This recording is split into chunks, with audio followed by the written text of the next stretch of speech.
From investigating underwater murders to shredding illegal fruits, That's it. these staunch detectives act behind the scenes to solve some of the world's most unusual crimes. The Secret Service is more than black sunglasses, earpieces, and two-piece suits. They're also an elite team of investigators solving some of the nation's biggest crimes. Sometimes using nothing more than a blot of ink. Here we are, the lobby of the Secret Service. These were the only authorized shots we could get. Upstairs in the lab, we got to see all the high-tech machines analysts use in forensic investigations. They have names with things like 8,000 after them, so you know they're complicated. Did you film a printer? I did. The lab includes people like Trista, who specializes in handwriting analysis to investigate threat letters or ransom notes. Jeffrey investigates fraudulent items, like IDs, traveler's checks, credit cards. And Irina, she works in the International Ink Library. My name is Irina Gaiman. I am a document analyst with the United States Secret Service. The Secret Service has the largest ink library in the world. There are over 12,000 inks that are currently in a collection. This includes pens, bottled ink, and printer cartridges. Basically, this team of scientists is using ink to help solve crimes. They're ink investigators. No. Don't do that. Okay, so here's an example. Someone writes a threatening letter to the president. Irina will sample that ink and then compare it to her collection. Exactly. She can figure out what kind of ink was used, and hopefully it helps solve the case. Here's another ink example. No, give me that script. The most counterfeited banknote within the United States is $20, and it's printed with inkjet, which means somebody takes their very simple at-home printer and decides to print money. Irina can compare the counterfeit currency to any printers found at the scene of the crime and help make a match. Okay, time for a little science. Here's why you need 12,000 samples of, let's be honest, mostly black ink. A lot of the black inks are not just black. They're actually a collection of different colored components that could be blues and reds and yellows, maybe a little bit of green. Irina can, for lack of a better term, sequence black ink like you would DNA and find the exact breakdown of color. That's how she can make a match. So what appears black at a first glance is actually extremely different on the inside, and it's really fun as a chemist to be able to take the ink apart and see how it's made.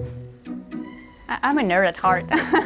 I love the chemistry of it. I love the mystery of solving a case. I just really love what I do, so it may not look exactly like it's on TV, but it's really fun to be in a lab and to be able to do the analysis and to be able to help and assist all the law enforcement agencies that I work with daily. So Irina, can you give us any more examples? It's on a need-to-know basis, and you do not need to know. Well, it looks like this case is all dried up.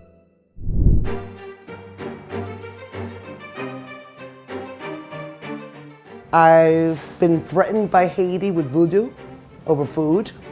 I've taken mangoes from passengers from Jamaica and been threatened with my life. Never a dull moment here at JFK. Make it easier. That's it. The reason why we're confiscating all this stuff is not because it's harmful to the human being. It's harmful for our plants and our animals. This is a big port. Last month we processed 1.5 million passengers. You figure between fruits and vegetables, you're talking about 200 or 300 kilos a day in just one terminal. So you're talking about 400 to 600 pounds. What kind of foods are you confiscating? Every day is different, every season is different. Chinese New Year, Christmas, Easter. We have beef candy from China, Serrano ham from Spain. We have lots of avocados, salami from Italy. No, Pedro, I take it back. Salami Supremo. That's Spain. Spain also. Once the food item is seized, it's put in what we call the contraband bin. We drag a contraband bin across the terminal. It's about a block long, get a little exercise, and begin the process of grinding up all the prohibited food items. We're at the grinder table. The officer will look and see if there's any little exit holes or entry holes, and that's where you're gonna find the insect. Do you enjoy that part of the process? Is it kind of a stress reliever for you? The grinder is great. Sometimes I go home with a little bit of mango juice and passion fruit juice on. It's just having fun, the water splashing in your face. But this is what we have to do to protect American agriculture. It's part of our job. There's a crime. Detectives follow the clues. They get close, but then they reach the water. So they call in the underwater criminal investigator. That's Mike Barry. Hold on, this is Mike Barry. I dive in very strange places looking for very strange things. Mike has been an underwater criminal investigator for 35 years. How easy is it to get rid of a murder weapon? All it is a flick of the wrist. In someone's mind, that murder weapon is forever gone. They have no idea there are people like me crazy enough to go down there and search. Law enforcement depends on guys like Mike to preserve and recover evidence. Your three cores in underwater criminal investigation is body recovery, vehicle recovery, and evidence recovery. I get called about twice a week, sometimes more, sometimes less. And when a call comes in, Hello? chances are Mike's in for a challenge. Some of these locations are absolutely disgusting. Our typical dive site is dark, it's deep, it's cold, it's full of obstructions, it's contaminated. The danger is there when you get in the water. You know, I've had murderers tell me, you'll never find it. I said, well, we'll see. Go ahead, Diver 1. I've located the weapon. 10-4, Diver 1. There's nothing like finding the target. When your hand hits it and you feel it and you realize you've got it. For a public safety diver, there's no greater thing. And when he's out there searching for a body, I look at it as an honor because you realize the importance of what you're asked to do. There's a family and there's no closure until you bring them up. Not every diver can do this. Not everybody has it in their DNA. It's what I was meant to do. I couldn't think of anything better to do with my life. Truth is, I can't wait for the next call to help someone in some way, either to bring closure or to bring a conviction. Fancy going shopping? Stop! No whistling in the Burlington Arcade.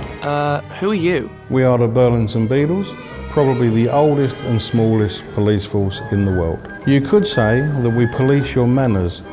Right. Okay. Tell us your story. The Beatles story started... Before we get into that, what actually is a Beatle? To be honest with you, I don't think anybody really knows. We predate any police force in the country. Right, back to the story. Go ahead, Mark. The Beatles story started at this arcade. Arcade? Are there games here? No. So, it's just like a shopping centre, right? Yes. Okay, third time lucky. Go ahead, Mark. The Beatles story started on the 20th of March, 1819. London was very different. People didn't really trust the water, so they drank either gin or beer, and obviously that leads to a certain type of behaviour. So the Beatles' role really was to keep order within the arcade, and in fact that tradition has carried on right the way through to today. Our uniforms are made up of several different layers. We first of all put on our waistcoats, then our frock coats and our top hats in the summer or the autumn. In the winter, you will still put on your waistcoat. You will then put on your cape and your top hat. The original rules here were no whistling, because the pickpockets would whistle signals to one another. No drunkenness. Play a musical instrument. You're not supposed to hurry. It's ungentlemanlike or unladylike. Carry your own parcels. You mustn't bring a bicycle. Unaccompanied ladies, by the way, weren't also allowed in. Now, lots of those rules we couldn't enforce today. We still try to enforce the no hurrying. We still try to enforce the no whistling. It's all about behaviour. As long as you're respecting those around you and respecting the arcade, you'll be left alone. And I put this uniform on. I represent nearly 200 years worth of history. It makes me immensely proud. Yeah, I want to stay here till I retire, if I'm honest with you. That's absolutely true, by the way. That isn't just the spill. These are sea turtle eggs. And there are two ways this situation can play out. There's either... or there's... So how can we make sure this doesn't end up like this? Well, take a look again. These aren't your ordinary sea turtle eggs. These eggs could one day take down an entire poaching network. The story of these eggs starts in Ann Arbor, Michigan. Hi, I'm Kim Williams-Guillen, and I am a conservation ecologist. Kim does research on a wide variety of animals, but we're here to talk about endangered and threatened sea turtles. With sea turtles in Central America, there's an issue of poaching of the nests for consumption of the eggs. And so, her team has developed a unique solution to gather more information about the poaching trade: fake eggs with GPS trackers. We can hide these fake turtle eggs in sea turtle nests. Our hope is that these eggs will get poached along with the others and transmit information on their locations. Where is it that they go after they're taken from the beach? But for this to work, the fake eggs have to be convincing. They have to have the right feel, because sea turtle eggs are kind of a little soft and squishy. They're not like chicken eggs. We've been using a 3D printer and a kind of flexible plastic, but they still don't look quite right. And this is when our story moves to Los Angeles. Hello, I'm Lauren. And Lauren works in Hollywood. My day-to-day job is I work on set as a makeup artist, which could be beauty makeup, prosthetics, creature design, wigs, blood. So it made sense for Lauren to help Kim make fake eggs. We needed these eggs to look realistic, to feel realistic, and so that's kind of where I've come in.